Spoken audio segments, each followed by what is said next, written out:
Hi, I'm Cash. Welcome back to Cash Talks Football, where we break down all the goals scored in the Premier League. And today, it's Manchester City against Aston Villa at the empty Etihad, trying to look for those top 5 spots. And I think Aston Villa have really sort of made it difficult for themselves now. They needed to win this, or at least hold on to the draw. But a poor second half performance by them really let it slip. And of course, Kevin De Bruyne is playing extremely well.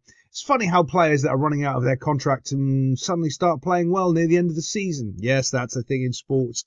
It's happened many a times all over the world. Any sport. It's very well known in the NFL. If you want to look at what players do, under the last year of their contract, they actually play a little bit better than they've been playing previously. But this is quite interesting right here because you can clearly see they're 4 with a 2 there and they're 4 up here.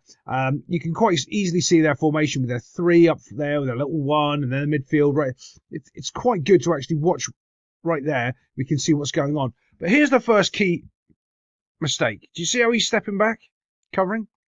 The ball's coming down. No one's really challenging for it. You can see it's going to go over the head there, and we're going to have a centre back step up and make a catastrophic error.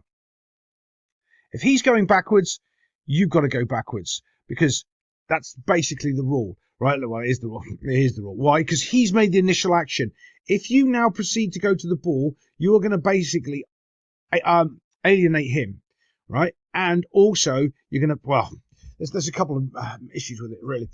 So not only do you alienate him, he either has to be up with you on that line, which I prefer, by the way, because if he does drop off like this, he's playing Rashford on side, which creates a massive problem.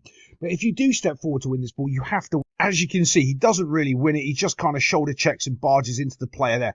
But that's where you'd want him right there, keeping Rashford offside. The other reason why he has to go with him, if you're going in this situation, well, is because now you're able to back up your teammate and that pass isn't going to happen because you're in that passing lane and also you're there to win the ball. However, if you're doing what you really should be doing, dropping as a centre-back, you're getting out of the way of these 2 midfielders here and let them deal with the problem. And then you deal with it if it comes back here. But you've just decided to interject into that midfield area, not win the ball, and make it a problem now. You've made 2 or 3 bad things happen because you're over-pressuring for the ball when you do have midfielders that are capable of coming back and dealing with it. It's not like it's on your 18-yard box. The rules are different in here than they are down here. So here isn't necessarily a place where you want to step up unless you have to, and he doesn't have to. So it's a poor decision, really. And now the brake's on, because now he's running past him. And the 2 midfielders also, it is this major thing that happens in sports. It's passing the responsibility. When you see another player pressuring the ball or trying to win the ball, you pass the responsibility onto them and you take ownership of it for yourself. Oh, and it's too late because the midfielder should have had that. It's a decent pass into Rashford. It's not a bad first touch by him as well, but his decision-making is, as always, is absolutely terrible. Perfect right here. Drive. You can see which way the defender's looking. Rashford has got the beating of him behind his back there, coming onto his stronger foot to try to get his shot away. It's perfect. That's all he has to do. Defender really can't do anything other than maybe bring him down inside the box because Rashford's going to get away. He's got the pace to do it. So just poke it, go, and get your shot right in front of the goal.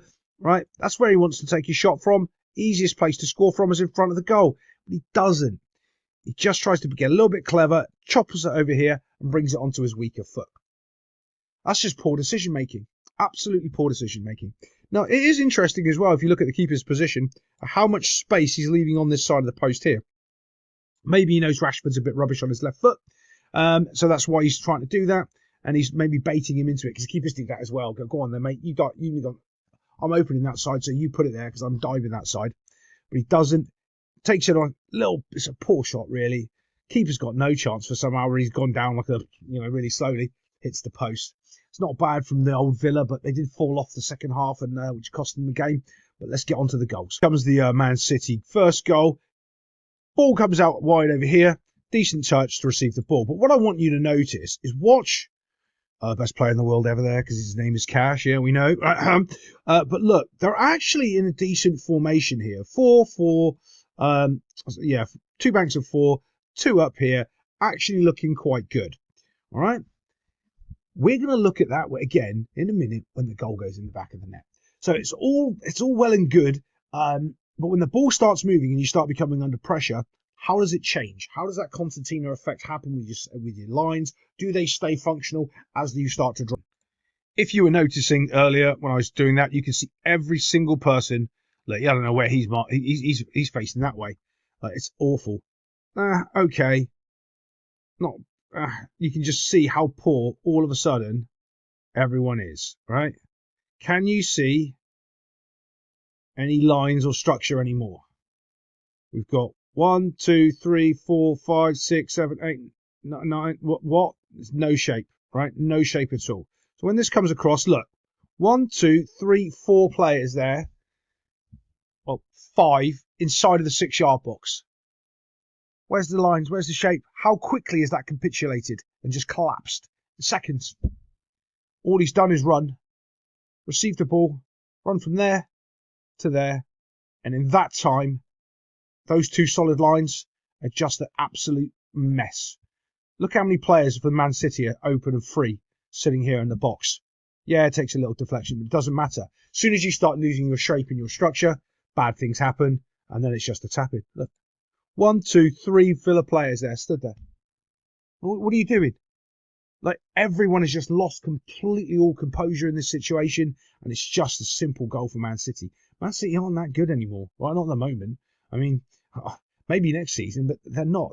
This Villa side's better than this. They shouldn't be just, I don't know if it's a Champions League hangover or any of that, but it's just, that's awful defending. Awful. I do have to comment on the keeper as well, because I do feel sorry for him. Yeah, to be fair, Martinez.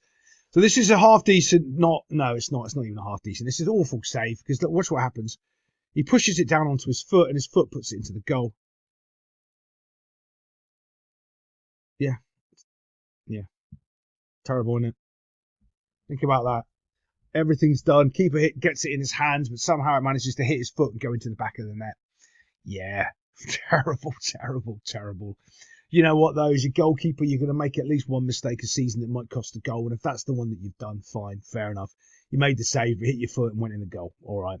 Maybe your team shouldn't have been running over here. Look, 1, 2, 3, 4, 5 of them inside the 6-yard box, not doing anything. Awful. But yeah, keeper should have done a little bit better on that.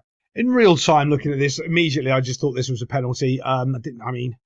You've got to question the referee that's not giving this away straight away. You can see the speed and pace at which the defender's coming across, and then clatters into him and does the telltale, "Oh, what me, ref?"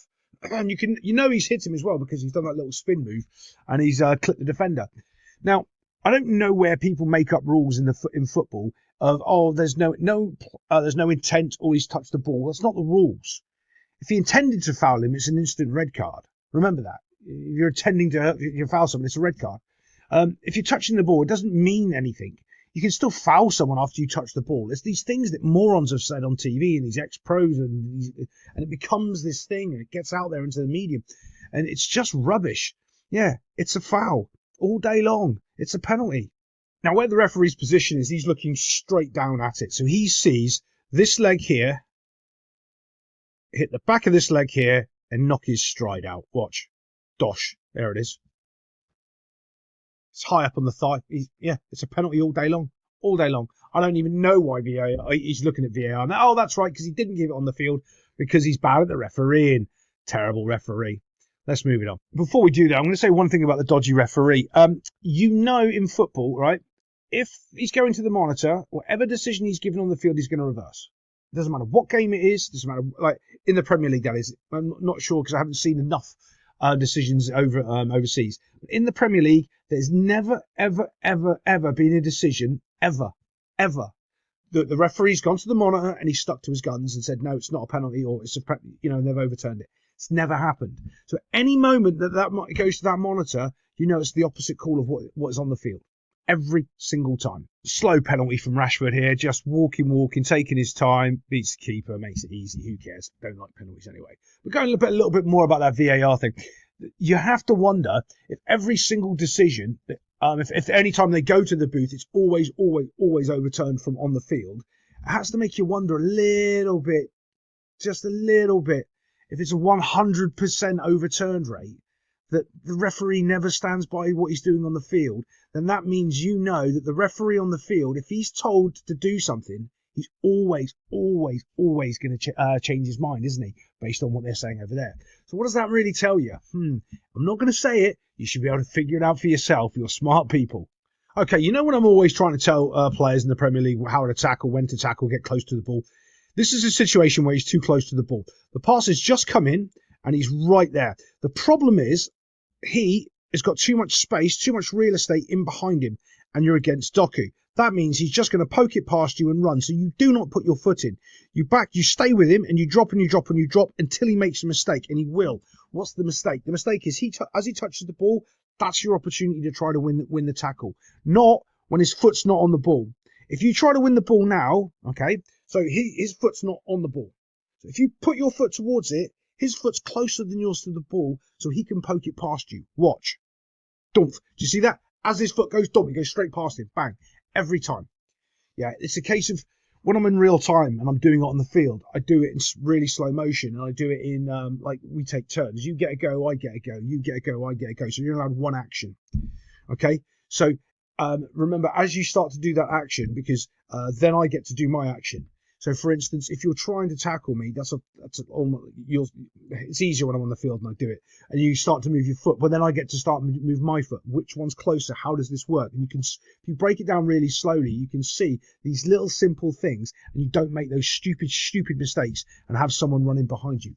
But then also, Doku, when he runs in behind, he's really, there's so much extra energy and acceleration of trying to get him behind. Like, his pace here is fantastic. Like, you can see he's really going. He's not messing around. He's not trying to keep possession. He's trying to get the ball across this box and get his team the winning goal.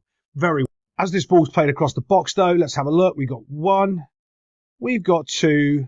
Actually, technically 3. He's asking for the ball as well. All unmarked. But don't worry, we've got loads of Aston Villa players all in a huddle again, having a bit of a hug. It's a decent ball with the outside of the foot around. Bit of a curvy. It was one of my specialists. I can still remember this to this day. I can't remember why we needed to win this game or what we were supposed to win.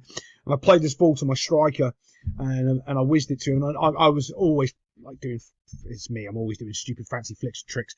And I used to just put extra whip on the ball with the outside of my foot just because I could. And he missed it. As the ball bounced, he was waiting for it to bounce towards him, and I didn't put the spin on it. I actually put a proper, really decent through ball so we could just run on and finish it with one touch. I said, well, why didn't you hit it first time? He goes, I was waiting for the spin for it to come up for me to volley it. I'm like, no, I just put it on your foot. You just have to walk. No. So I do appreciate a little good outside of the football. Woody, why didn't you score that goal? Little ball round here, round the outside, and a little tap in on the back post. There we go. Bump, bump. Simple. All because Villa, honestly, quite poor there, just defensively, is switching off in the 95th and a half minute and letting 2 players on the back post. Villa won 5 in a row. I think they're going to struggle in the next couple of games because for them, I think the Champions League is mentally just beating them. After you lose in those situations, it's trying to pick yourself back up for the rest of the season, and there's not much of the season for them to play with except to get back in the Champions League. But there's some fatigue setting in there. Emery's got to do some rotations and figure it out, and I'm sure he will, because I rate him pretty highly, to be fair. Other than that, don't forget to like and subscribe and all that nonsense if you're still here. I never ask for that stuff, but apparently that's really important. It is. There's a thing, if you say it in the first 30 seconds, 45% or more people do a thing. Who cares? You either do it or you don't. There's also a Patreon that I've got that there's a load of free content on, which I'm going to post more and more on. And if you want to go in over there, because I could do things over there that I can't do in YouTube, and I'll be doing a lot more of that in this summer. And I'll see you next time on Cash Talks Football.